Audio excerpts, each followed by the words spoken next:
Italy ইউরোপের সবচেয়ে সুন্দর সমৃদ্ধ দেশ।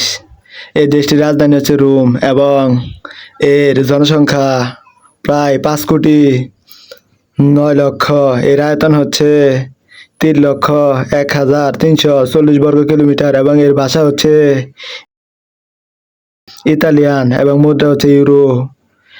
এই দেশটি হচ্ছে রোমান ক্যাথলিক পৃথিবীর সবচেয়ে সাম্রাজ্য এবং এই দেশটিতে অনেক ঐতিহ্য এবং ইতিহাস রয়েছে যা অন্য কোনো দেশে নেই।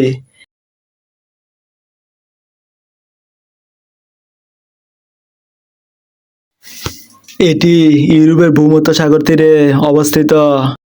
আজকে জানবো হচ্ছে মায়ের দুনিয়ায় ইতালির কিছু জানা অজানা এবং ইতিহাস নিয়ে। এটি সাংস্কৃতিক প্রধান দেশ। দেশটি শুধু আধুনিক এবং টেকনোলজি নয়, এটি ইতিহাস এবং ঐতিহ্যের জন্যও বিখ্যাত, যার ইঞ্চিতে ইঞ্চিতে রয়েছে হচ্ছে ইতিহাস এবং ঐতিহ্য। এ দেশে পৃথিবীর সবচেয়ে মিনি রাষ্ট্র রয়েছে, যেমন ভ্যাটিকান সিটি। এটি হচ্ছে খ্রিস্টানের অর্থাৎ খ্রিস্টান ধর্মের রাজধানী এই ভ্যাটিকান সিটিতে।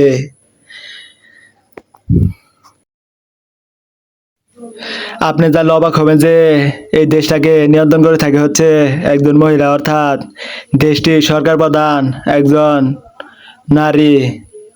এই দেশটির প্রধান ভাষা হচ্ছে ইতালিয়ান। ইতালিয়ান হলেও কি হবে, এদেশে প্রায় 34টি ভাষা প্রচলিত রয়েছে। বিশ্বের সবচেয়ে ধনী রাষ্ট্রের মধ্যে অন্যতম। শুধু ধনী রাষ্ট্রই নয়, এর মধ্যে রয়েছে হচ্ছে ফ্যাশন, কার কোম্পানি এবং পর্যটনে ভরপুর।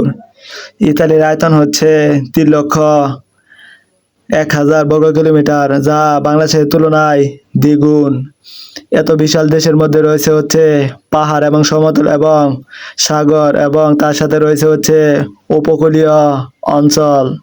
ইতালির রাজধানী শুধু রোমই নয়, এটি হচ্ছে ইউরোপের সবচেয়ে প্রাচীন শহর এবং নগরী। এখানে প্রায় 700 বছরের পুরনো বলা হয়। দ্য ইনস নাথ সিটি, এটি হচ্ছে চিরন্তন নগরী। ইতালি একটি খ্রিস্টান প্রধান দেশ। এদেশে রোমান ক্যাথলিক অর্থাৎ রোমান ক্যাথলিকের ধর্ম বেশি রয়েছে।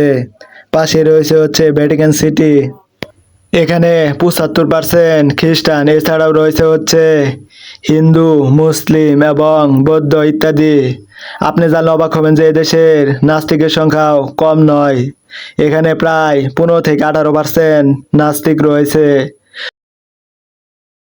মুসলিম জনসংখ্যা সাধারণত একটি অভিবাসন হিসেবে রয়েছে, বিশেষ করে মিশর, তিউনিসিয়া, ইন্দোনেশিয়া এগুলো থেকে অভিবাসী হিসেবে ইতালিতে এসেছেন। এখানে কোনো প্রকার ধর্ম নিয়ে কোনো জোর খাটানো হয় না, অর্থাৎ এখানে স্বাধীনতা রয়েছে ধর্মের ব্যাপারে। এখানে সকল মানুষেরাই নিজ নিজ ধর্ম পালন করে থাকে, কোনো প্রকার সমস্যা হয় না। ইতালি যা জানতে চাই, ইতালি যা না জানলে জীবনটাই অধন্য হয়ে যাবে। আজকে জানবো হচ্ছে সেগুলো। এখানে ইতিহাস যেন পাথরে আর ঐতিহ্য যেন মানুষের মনে। এখানে মিশে গেছে সংস্কৃতিকে।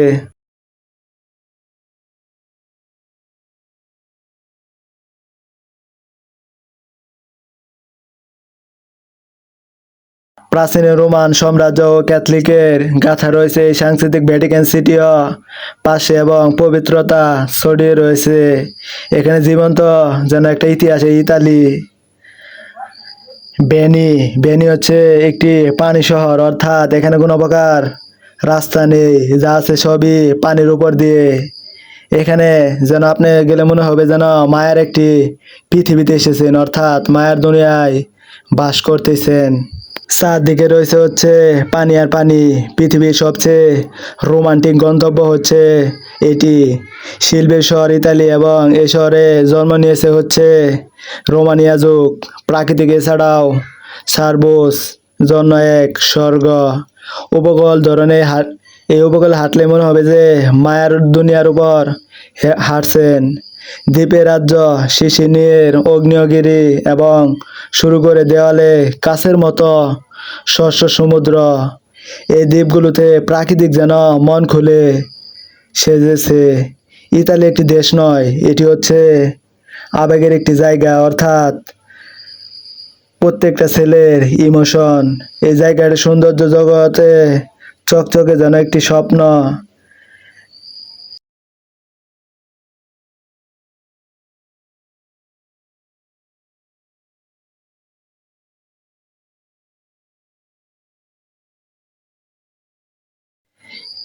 ইতালিয়ান মেয়েরা ফ্যাশনের জন্য অত্যন্ত সচেতন। তারা হেয়ার কাট এবং পোশাক আশাক খুবই সুন্দরে সৌন্দর্য হয়ে থাকে এবং অন্য অন্য দেশের তুলনায় তারা 60 থেকে 70 বছরেও ফ্যাশনটা ধরে রাখে।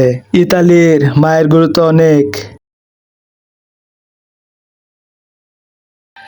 বৃদ্ধ বয়সে মায়ের প্রতি ভালোবাসা তাদের বিন্দু পরিমাণও কমে না, অর্থাৎ ইতালির লোকেরা পরিবারকে খুব ভালোবাসে এবং শ্রদ্ধা করে।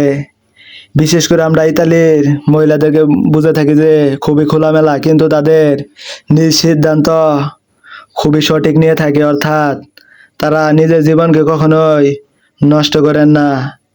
ইতালিয়ান নারীরা প্রথমে বন্ধুত্ব করেন, এরপর সম্পর্ক করেন। এর থেকে এই ইতালি ইউরোপের সবচেয়ে ধনী রাষ্ট্রের মধ্যে অন্যতম, কেননা এখানে মাসিক বেতন খুবই উন্নত এবং দেশটির অর্থনীতি খুবই শক্তিশালী এবং টেকনোলজির দিক দিয়ে যদি বলেন তাহলে এই ইতালি খুবই শক্তিশালী। সামরিক দিক দিয়েও খুবই উন্নত এবং পরাক্রমশালী একটি দেশ।